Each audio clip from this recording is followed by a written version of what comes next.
My name is Eloria Trent, I'm 27, and on my birthday my parents gave my sister an apartment, while they handed me a kitchen towel with a joke printed on it. If you've ever faced something like this, comment where you're reading from. It was Saturday, May 15, 2021 at 19:08, when I unfolded the towel at the dining table. The fabric was stiff, cheap cotton. Across it, in bold red letters, it said, "Good for cleaning, not for keeping." Everyone laughed. The smell of roast lamb filled the room, warm and heavy, but I felt a cold crack run down my chest. My sister sat glowing beside me, flipping through a leather folder. Inside were glossy pages, legal signatures, a stamped deed. A 2-bedroom unit on Rosewood Lane, 68 square meters, newly renovated. My parents clapped her on the shoulder as if she had won something. "You deserve this," my father said. I folded the towel carefully, my smile thin. "Thank you," I murmured. Inside my throat burned. The fluorescent light above the table buzzed. I traced the towel's edge with my finger, every stitch scratching like mockery. They didn't see me. They didn't want to. Later, when dishes clattered into the sink and my sister's laughter rang through the hall, I slipped outside. The night smelled of lilacs and exhaust. My phone screen glowed 21:42. My hands shook, but not from weakness, from decision. I didn't know yet that in 17 days, my parents would be sitting pale-faced in a lawyer's office, forced to answer questions they never expected. The next morning, May 16, 2021, I sat at the kitchen table of my small rented studio. The clock on the wall read 8:27. Sunlight crept through blinds, leaving striped shadows on the laminate floor.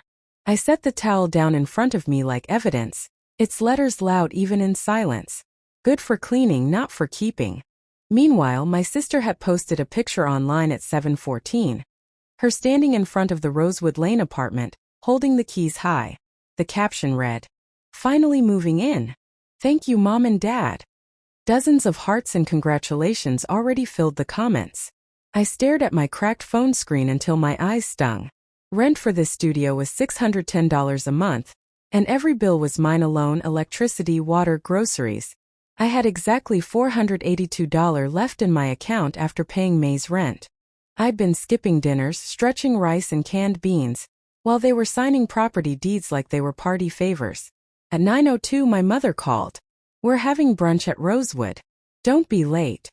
When I arrived, the smell of fresh paint and new carpet hit me the moment I stepped through the door. Sunlight poured across the empty living room, bouncing off cream-colored walls. My sister twirled once in the space, laughing. "This is unbelievable," she said. "It's a reward," my father added, handing her a new set of cutlery still in packaging. "For your loyalty. For staying close." I stood in the doorway, clutching my tote bag. "And the towel?" I asked softly. My mother's smile didn't waver. "We thought it was funny." That was the collision, not just of money but of recognition. I was standing in a home worth at least $220,000, while the only thing in my hands was a piece of cotton with a cruel joke. On the bus ride back to my studio, coins rattled in my pocket. $1. 75 fare. Leaving me with $480. 25 in my account. The towel was folded neatly in my tote, every edge sharp like a reminder. Resolve hardened in me. I wasn't going to throw tantrums. I wasn't going to beg. But I wasn't going to stay quiet either. Patterns don't appear in one night. They accumulate like dust in corners, until one day you notice the weight. 10 birthdays already told the story. My sister unwrapped a pink bicycle with training wheels and a wicker basket, streamers curling from the handlebars. I got socks, 3 pairs folded with a tag that read $4.99. "You're more practical," my father said. At 14, she was sent to a summer camp on Lake Miro. $1,200 for 2 weeks of sailing and hiking. I stayed home and cleaned our aunt's attic for $40, the air thick with mothballs and mildew. When I asked why I couldn't go, my mother said, "She needs opportunities. You're fine with chores." At 19, when I was accepted into a language program abroad, I was told there was no money. My sister, the same year, got braces worth $3,800. "She smiles more than you do," my mother explained. By 24 it was clear. She was the investment. I was the leftover. Still I pushed forward. I worked retail shifts, folding shirts under fluorescent lights that buzzed past midnight. I saved coins in a glass jar that once held pickles. I taught myself to cook lentils because they stretched longer than meat. And at 27, the math became impossible to ignore. My rent, $610. My monthly groceries, about $140. Utilities, $85 average. That meant $835 drained before I even thought about transportation or clothes. Meanwhile, they signed a deed for her worth more than $200,000. The stake wasn't just money, it was dignity. If I swallowed this, if I let it stand without response, it would cement forever. She was worth homes, I was worth hand towels. I remembered my grandmother's voice once, sharp over the phone. Inheritance is not just money, it's how they measure you. She had been right. That night, I took the towel from the tote and pinned it to the wall above my desk with 2 thumbtacks. Not as a gift, as a flag of war. My studio smelled faintly of detergent and old wood. I sat down with a notebook, opened to a fresh page, and wrote across the top in block letters. What's at stake? Recognition, equity, independence. And beneath it, I will not stay silent. The proof arrived in my hands almost by accident. On May 27, 2021, I visited my parents' house to collect a box of old books. While pulling cartons from the hallway closet, a stiff envelope slid down onto the floor. Beige paper, heavyweight, sealed with a notary's crest. The air smelled of cedar from my mother's shoe rack. Curiosity prickled. I turned the envelope over. My sister's name printed in block letters. Beneath it, Deed of Transfer, Rosewood Lane Unit 4C. I shouldn't have opened it, but my fingers tore the flap clean before I could stop. Inside were 6 pages, each stamped and initialed. I scanned the lines, my pulse thudding in my ears. Transfer. Parents. Transferee. Sister. Property value, $218,000. Effective date, May 15, 2021. Tucked inside was a single receipt. $3,200 in notary and registration fees, paid in cash. My father's signature scrawled across the bottom. I folded the paper, my hands trembling. It wasn't just a gift, it was official, legal, irreversible. At dinner that night, the smell of garlic and oil filled the kitchen.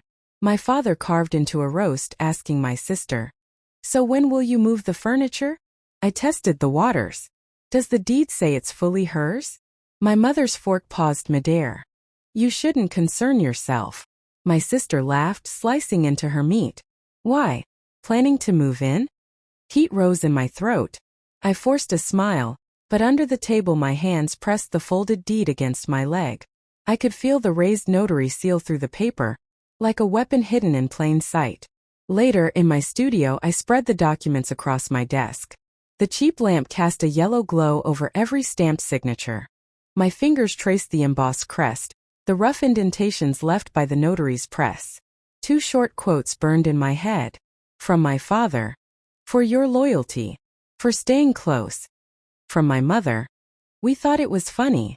I set the towel beside the deed, 2 artifacts of the same truth. That night, the decision clicked into place. I wasn't just angry anymore, I was preparing. I make a choice. I needed someone who could cut through the fog. On June 2, 2021, I took the bus downtown, the smell of exhaust seeping through the cracked window. At 1410, I stepped into a cramped office above a laundromat, where the door read, Harlan and Associates, Property Law. The waiting room hummed with the sound of a window AC unit. I clutched the manila envelope to my chest. My palms were damp, the paper inside crinkling. When the receptionist waved me in, I found myself across from a lawyer in a navy suit. His desk was crowded with files but clear in the center. I slid the deed across. He scanned the first page, then flipped briskly through the rest. "This is valid," he said flatly. "Signed, notarized, registered. It's your parents' legal transfer of ownership." "And the receipt?" I asked, pointing to the $3,200 slip. He nodded. "Covers the notary fees. Cash paid. That means no mortgage, no shared responsibility. Your sister owns this outright." The words settled like stones. What if I wanted to contest? My voice cracked on the last word. He leaned back. "You'd need proof of inequity, favoritism that results in demonstrable harm." It's not easy, but the fact you were excluded, while significant funds were spent, could be grounds if tied to inheritance disputes later. He tapped the paper. Keep these safe. Dates and amounts matter. May 15, 2021. $218,000. $3,200 fees. Those are your anchors. I nodded, scribbling in my notebook. Date: May 15, 21. Amount: $218K. Fees: $32K. Leaving the office, the hot air outside felt heavier than before. I walked past the laundromat's open door, detergent and steam billowing out. In my tote, the envelope thudded with every step, a weight but also leverage. That night, I called my grandmother. Her voice was sharp as always. I read her the numbers. She exhaled slowly. Paper speaks louder than tears. Hold on to it. Do I confront them now? I asked. No, she said. Let them believe you're silent. Silence makes the strike sharper when it comes. I hung up, the glow of my desk lamp painting the towel and deed in the same dull light. The contrast burned. The stakes had shifted. It wasn't just about a towel anymore. It was about a home equity inheritance all decided without me. And I was done being erased. By June 21, 2021, the decision was carved into me. I wasn't going to beg. I was going to apply pressure with documents. I began in my studio, the fan buzzing against the humid air. On my desk, I spread the deed, the notary receipt, and my notes. I opened my laptop and drafted a formal complaint addressed to the Regional Property Office, citing unfair transfer practices affecting inheritance equity. 3 key steps. 1. Compilation. I scanned every page. The deed stamped May 15, 2021. The $3,200 receipt. My handwritten notes with dates. The scanner light slid across the paper, leaving a faint warmth on each page. 2. Letter. I wrote in tight, measured sentences.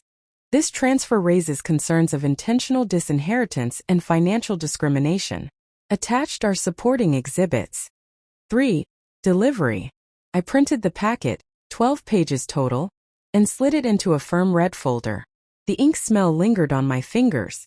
The next morning at 9:47, I walked into the property office, the marble floor echoing under my shoes.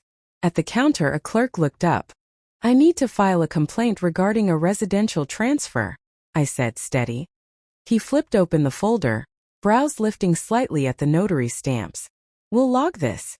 Expect follow-up within 30 days. 30 days. Enough time for them to remain oblivious, until the knock arrived. Back home, I placed the towel on top of the empty envelope on my desk. A strange calm washed over me. For once, I was the one holding cards. 2 weeks later, during Sunday dinner, my parents laughed over wine. My sister bragged about ordering a new sofa for Rosewood Lane. I took a slow bite of bread. Hope you kept the receipts, I said quietly. My mother frowned. What's that supposed to mean? Nothing, I answered, smiling. They didn't know yet that somewhere in a downtown office, a red folder with their signatures sat on a bureaucrat's desk. When the letter arrived on July 19th, stamped with the state seal, my father opened it in the kitchen. His face drained. My mother's hands trembled against the counter. The property office had frozen the deed for review. The freeze landed like a silent bomb. On July 20th, 2021, my sister stormed into my studio unannounced, the smell of her citrus perfume hitting me before her voice. What did you do? She demanded, slamming the state letter onto my desk. The seal glared back. Notice of review, property transfer, Rosewood Lane Unit 4C. Effective immediately. I kept my tone level. I filed a complaint. That's all. Her hands shook. They said the apartment is under investigation. I can't even move furniture in. Do you know what this means? Yes, I said, closing my notebook. It means you'll have to wait. That evening, I joined my parents for dinner. The table, usually a stage for their easy laughter, felt tense. My father pushed peas around his plate. My mother finally spoke. You embarrassed us, she said quietly. No, I replied. You embarrassed yourselves when you thought giving me a towel and giving her an apartment was fair. The only sound was the ticking wall clock. 1946. Practical consequences began to unfold. The new sofa my sister had ordered, $1,850 was held at the store, pending deed verification. A utility accounts for Rosewood Lane couldn't be activated. Bills kept bouncing back. Even insurance flagged the freeze, refusing to cover the property until ownership cleared. Meanwhile, my own life shifted subtly. I no longer felt like a ghost in the family. For the first time, they were the ones chasing explanations. At the cafe where I still worked weekends, I paid $65 toward my electricity bill and marked it in my spiral notebook. The act felt different now, not survival but proof of responsibility. My grandmother called. Did they see it? Yes, I told her. And they went pale. She chuckled softly. Good. Paper cuts deeper than words. The win wasn't absolute. The apartment still existed, the imbalance still raw. But now it wasn't hidden. It was public, stamped, frozen, undeniable. For the first time in years, I didn't feel small. On August 4, 2021, I received an envelope from the property office. Inside was a copy of the supporting documents my parents had submitted during the transfer review.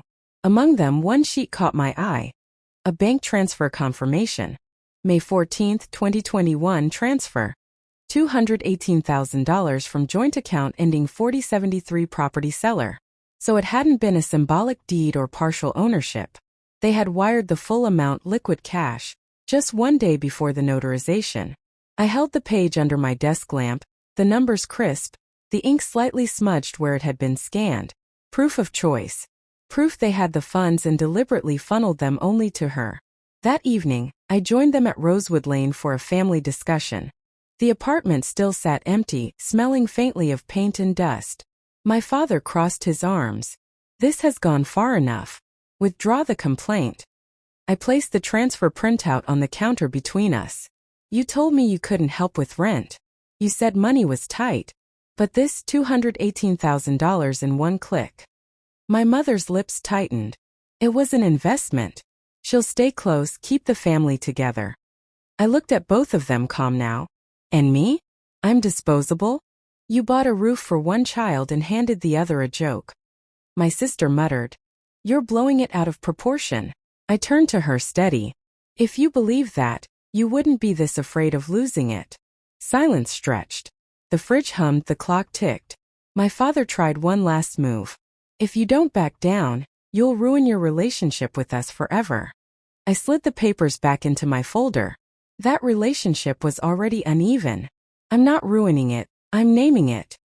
Their countermove fell flat against the hard numbers. Dates, amounts, receipts. There was no room left for denial. I walked out of Rosewood Lane with the evening air cool on my face.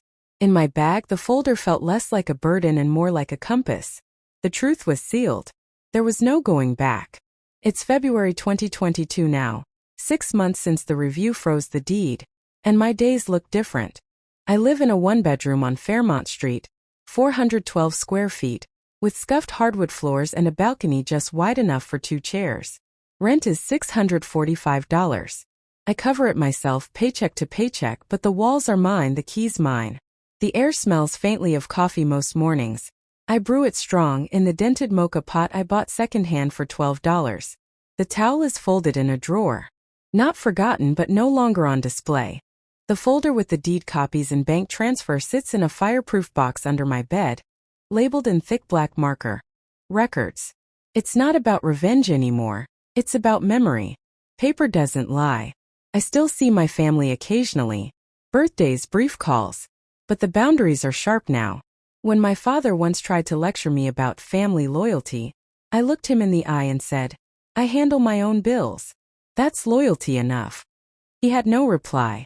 My sister still has her apartment. After 6 months of legal back and forth, the freeze lifted, but the cost to them was real. They had to hire lawyers, pay $4,700 in fees, file statements they never expected to make. The shine is gone from Rosewood Lane. Every time she unlocks that door, she knows it isn't clean. For me, the gain is quieter. I spend Sunday evenings planning. In 3 months, I'll finish a professional certification that will push my salary closer to $46,000. I've already saved $1,200 in a separate account labeled Move Fund.